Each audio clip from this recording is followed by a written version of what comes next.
Hello दोस्तों, एक बार फिर से स्वागत है हमारे YouTube चैनल शिक्षा आप तक के ऊपर। दोस्तों आज हम बात करने जा रहे हैं 16 सितंबर 2022 के अंतर्गत जो क्वेश्चंस आए हैं ऑल शिफ्ट के अंदर, उन ऑल शिफ्ट के बारे में हम बात करेंगे।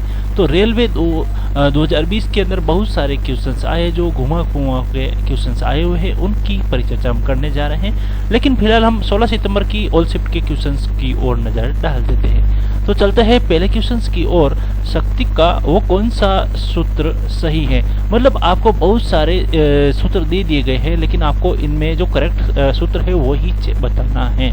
तो दोस्तों P बराबर V² बटा R यहाँ पर सही होने वाला है। भारतीय संविधान में न्यायिक पुनर्लोकन प्रबंधन किया गया है, तो इसका सही उत्तर बताना है। ये USA के द्वारा लिया गया है न्यायिक पुनर्लोकन पद्धति। ठीक है दोस्तों, अगला क्वेश्चन से भारतीय संविधान की मसौदा समिति का अध्यक्ष कौन है? मतलब मसौदा समिति का मुख्य रूप से अध्यक्ष किन्हें बनाया गया है या कौन थे, उनका नाम बताना। तो इसका सही उत्तर होगा दोस्तों डॉक्टर भीमराव अंबेडकर, जो कि भारतीय संविधान की मसौदा समिति के अध्यक्ष थे।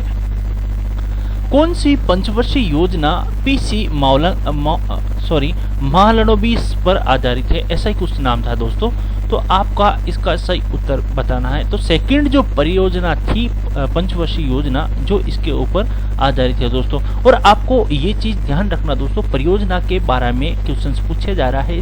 जैसे कि आप 15 की बात कर रहे हो, 15 तारीख की थी, उसके अंदर फर्स्ट परियोजना के बारे में पूछा था, लेकिन आज ये सेकंड परियोजना के बारे में पूछा जा रहा है। तो दोस्तों एक चीज ध्यान रखना ना, टॉपिक वही है, उसके आसपास का ही पूछा जा रहा है। हो सकता है आने वाले समय के अंदर आपको इस परियोजना को लागू कब किया गया, इसका डेट के बारे में पूछ लिया जाता है। तो दोस्तों ध्यान रखना, ये 1956 के अंदर लागू किया गया था, जो 1961 तक चला। और दोस्तों हमेशा ध्यान रख लेना कि ये जो परियोजनाएं हैं ये USSR देशों से ली गई है, ये हमेशा ध्यान रख लेना, क्योंकि ऐसा भी क्वेश्चंस आपके बन सकता है। दोस्तों आगे चलते हैं हम कि जैन धर्म के प्रथम तीर्थंकर कौन थे? तो ऋषभदेव इनका सही उत्तर है दोस्तों। तो दोस्तों आपको पता है जैन धर्म के बारे में आपका 15 तारीख 16 तारीख के जो एग्जाम हुए थे उसके अंदर पूछा गया था कि जैन धर्म के संस्थापक के बारे में, ऐसा कुछ महावीर स्वामी के बारे में पूछा गया था। तो कहने का मतलब है इसके आसपास का पूछा जा रहा है। आप जैन धर्म के बारे में पढ़ लीजिए, जैन धर्म कब क्या है क्या नहीं है इसके बारे में। तो ये क्वेश्चन से लगातार पूछे जा रहे हैं, ये आपके लिए बहुत महत्वपूर्ण होगा। प्रोफाइल में प्रत्यय क्या है? मतलब ये प्रोपेन है दोस्तों, यहाँ पर करेक्शन कर लेना, ये प्रोफाइल नहीं है। तो प्रोपेन में प्रत्यय क्या है? तो एन ये उपसर्ग होकर प्रत्यय है, ऐसा कुछ है यहाँ पे। तो आपको एक ध्यान कर लेने की जरूरत है, क्योंकि ऐसे क्वेश्चंस भी आ रहे। हो सकता है कि TCS को क्वेश्चंस मिल नहीं रहे, इसलिए ऐसे क्वेश्चन भी पूछ रहे हैं। नेक्स्ट क्वेश्चन देखते हैं, चिपको आंदोलन। बहुत सारी हिस्ट्री की बुक्सों के अंदर आप चिपको आंदोलन के बारे में पढ़ रहे हैं। तो चिपको आंदोलन किससे संबंधित है, इसके बारे में आपको जानकारी होनी चाहिए। तो दोस्तों जैसे पता ही चल रहा है चिपको आंदोलन, तो ये वन संरक्षण से संबंधित है। ठीक है, और ये ऐसा डेट पूछ लेता है कि चिपको आंदोलन किस डेट को हुआ था? तो 1973 में हुआ था। और आपको ऐसा पूछ लिया जाता है कि चिपको आंदोलन कहाँ पे हुआ था? तो आपको उत्तराखंड याद आ जाना चाहिए। और उत्तराखंड में पूछ लिया जाए कौन से जिले में हुआ, तो आपको चमोली जिला याद आना चाहिए कि वहां पर ये चिपको आंदोलन हुआ है। अब एक क्वेश्चन दोस्तों, जैसे कि आपको बार बार ऐसा दिखने लगेगा, मेंडलीव की आवर्त सारणी के बारे में आप 15 तारीख का पेपर उठा के देख लीजिए, आप में मेंडलीव का और एक क्वेश्चन देखने को मिलेगा। अब पूछ लिया यहाँ पर कि आवर्त सारणी है वो जर्मन पत्रिका के अंदर कब छपी, वो टाइम पूछ लिया गया था मेंडलीव के अंदर। तो दोस्तों ये बताना है आपको 1769 के अंदर, आपको पता है खोज हुई थी, और 1772 के अंदर ये पत्रिका के अंदर प्रकाशित हो गई थी। तो ये चीजें इंपॉर्टेंट है, आपको याद रखनी जरूरी है।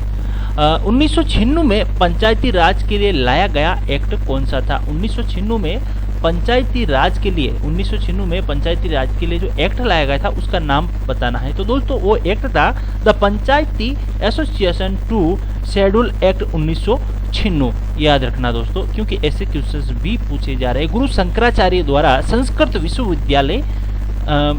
विश्वविद्यालय जो था आपका कहाँ पर स्थित था गुरु शंकराचार्य का? तो उस विश्वविद्यालय का नाम ने जगह पूछा है, तो ये कोची केरल के अंदर है।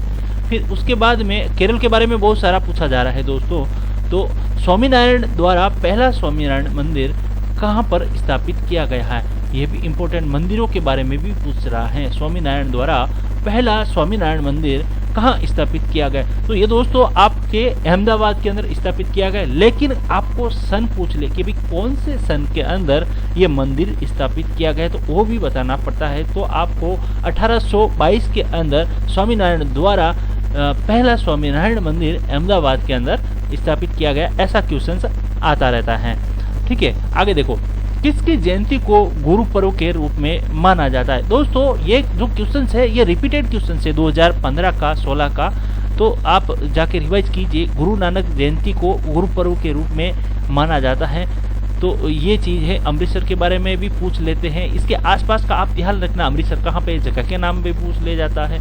ठीक है दोस्तों, तो ये चीज़ आपको ध्यान होना चाहिए। अगला क्वेश्चन है आपका, शिक्षा का अधिकार किस अनुच्छेद के अंतर्गत आता है।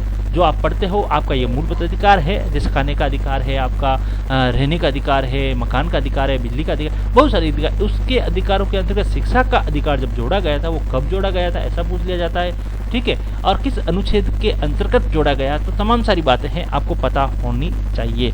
तो दोस्तों आपको पता होगा कि आर्टिकल 21(1) के अंतर्गत ये शिक्षा का अधिकार जोड़ा गया था, और यह हरकत में कब आया, मतलब इसकी कब से स्टार्ट हुआ, ये 2003 के अंदर आया था, लेकिन दोस्तों लागू है आपका 2010 में हुआ है। ये ऐसा क्वेश्चन बन सकता है कि शिक्षा का अधिकार सर्वप्रथम कब आया, तो 2003 में आया, और लागू कब किया गया, तो 2010 में किया गया। ऐसा क्वेश्चन नेक्स्ट पेपर के अंदर बन सकता है, क्योंकि इन्हीं को लेकर के टीचर्स पेपर बना रहा है दोस्तों।